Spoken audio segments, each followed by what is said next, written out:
Okay, welcome back. Uhfgood here. So I'm going through this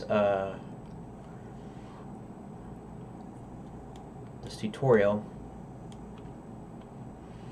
and like I was messing around there, and you know how the last video extended, at least what 16 minutes, 15 and a half minutes.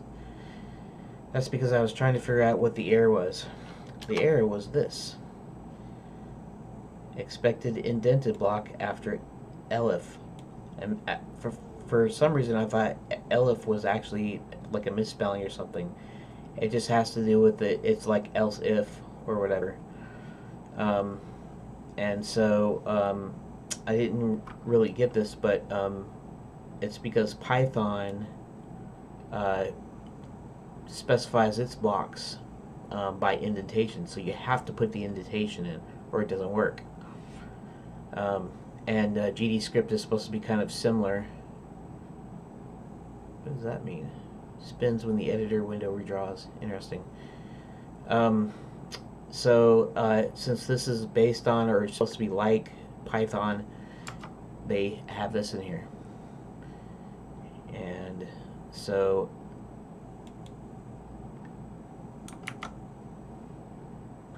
now it doesn't look like there's any errors except for this down here.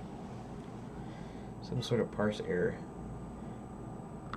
Player.gd38. Okay, that was the old error, I think.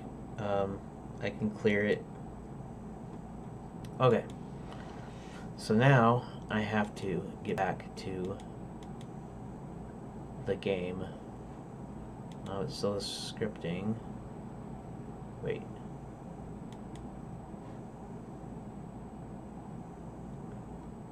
Oh, I see. Oh, no, we're still in doc scripting.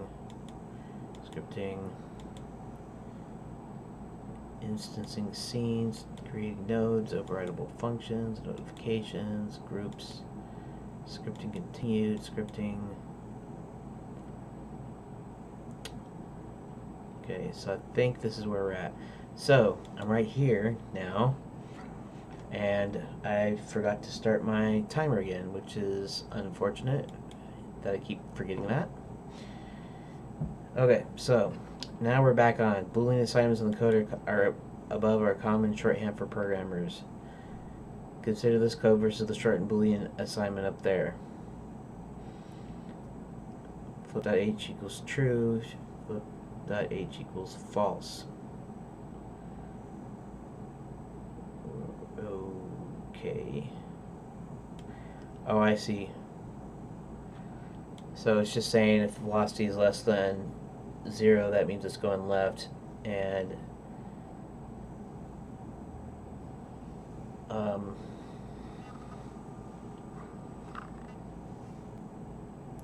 that would be velocity.x is less than 0, right? So true or false, right? If it's true, it sets it to true. I get it. Play the scene again, check the animations are correct in each of the directions. When you're sure the move is working correctly, add this line to ready so that the player will be hidden when the game starts. Okay, let's check this out. Uh-oh. I have a problem. Invalid set index, flip X on the base, animated sprite with a value of type bool.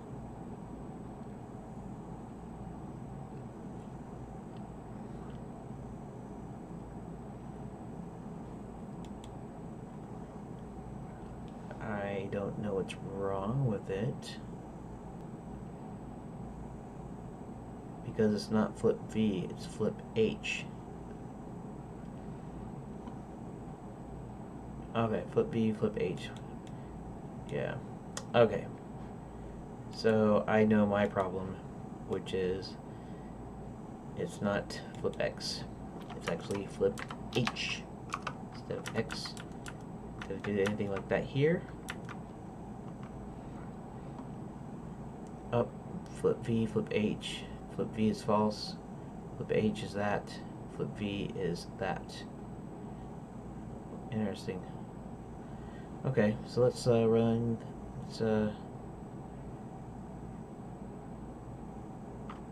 Control S. Wait, stop, back him. Didn't I stop? Okay, whatever.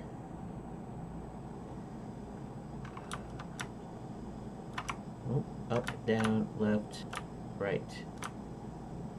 Almost should be rotated because it's going up and down.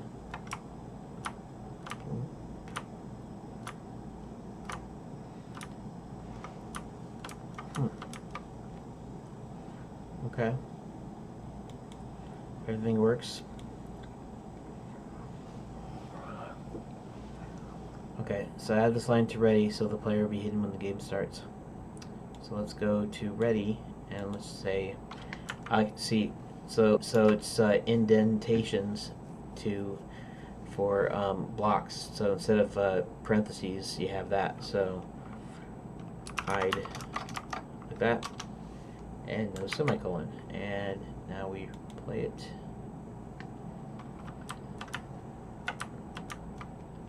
Well, that's great, except for now he's hidden. Preparing for collisions.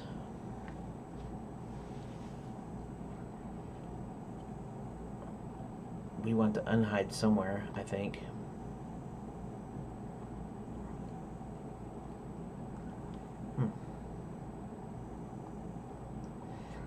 Alright.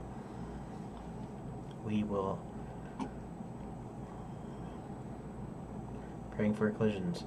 When we want player to detect when it's hit by an enemy, but we haven't made any enemies yet, so that's okay. We're going to use Godot signal functionality to make it work. Add the following at the top of the script after extends area 2D. Okay.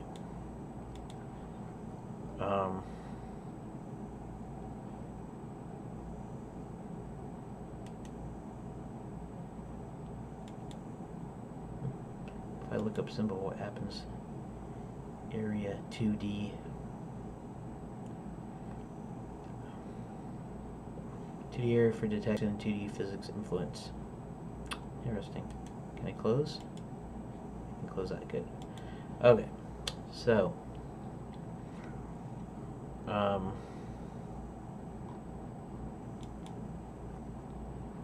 signal hit. Signal hit. This defines a custom signal called hit that we will have our player send out when it collides with an enemy. We will use area 2D to detect the collision. Select the player node and click the node tab next to the inspector tab to see a list of signals that the player can emit. So, player node.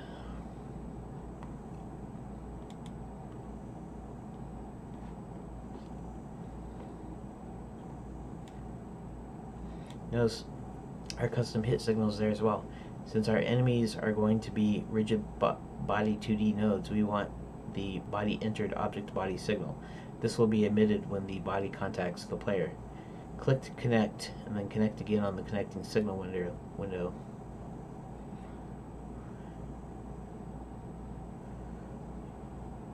Okay. We want the body entered signal. Would be this one.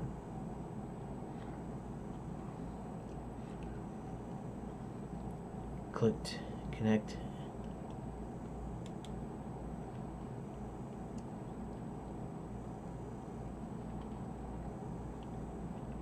Connect again on this connecting signal window. We don't need to change any of these settings. Godot will automatically create a function in your player's script. This function will be called whenever the signal is emitted. It handles the signal. Connect. Okay.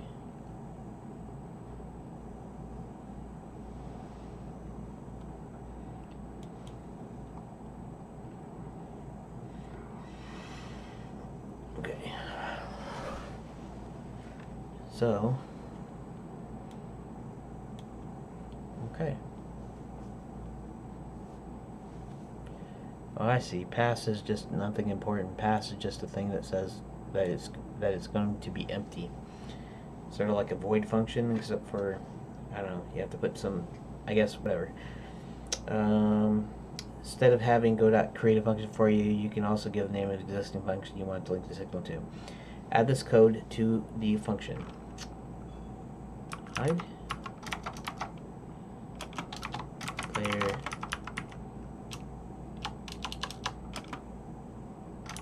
Player disappears after being hit. Emit signal hit.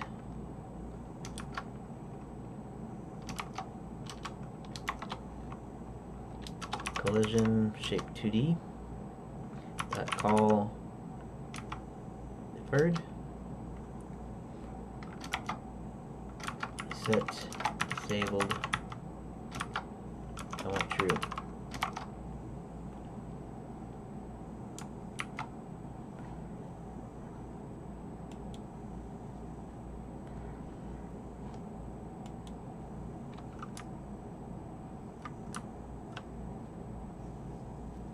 Body, hide, emit signal hit, $ collision shape 2D, call deferred.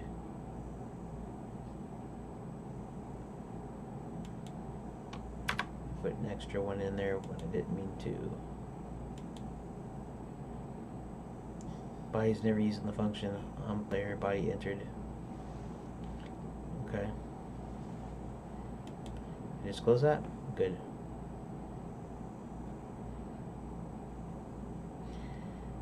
Alright, let's just save it.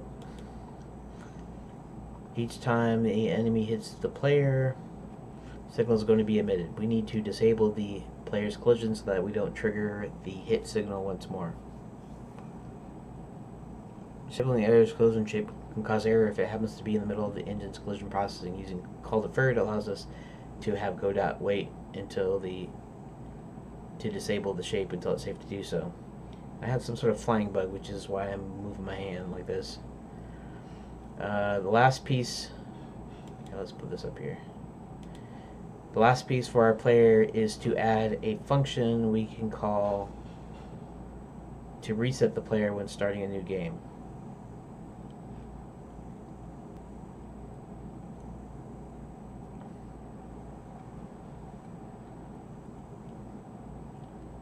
Now, I'm not sure where I'm supposed to put this, but I will go ahead and just enter it in anyways. We'll see what happens. Func start pause colon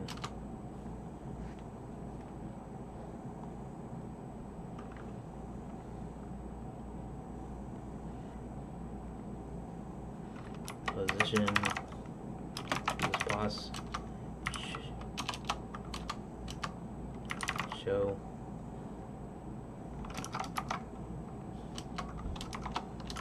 collision shape 2D dot this was false.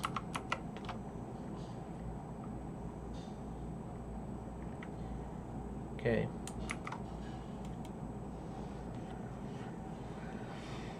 All right. That should be the end of this video.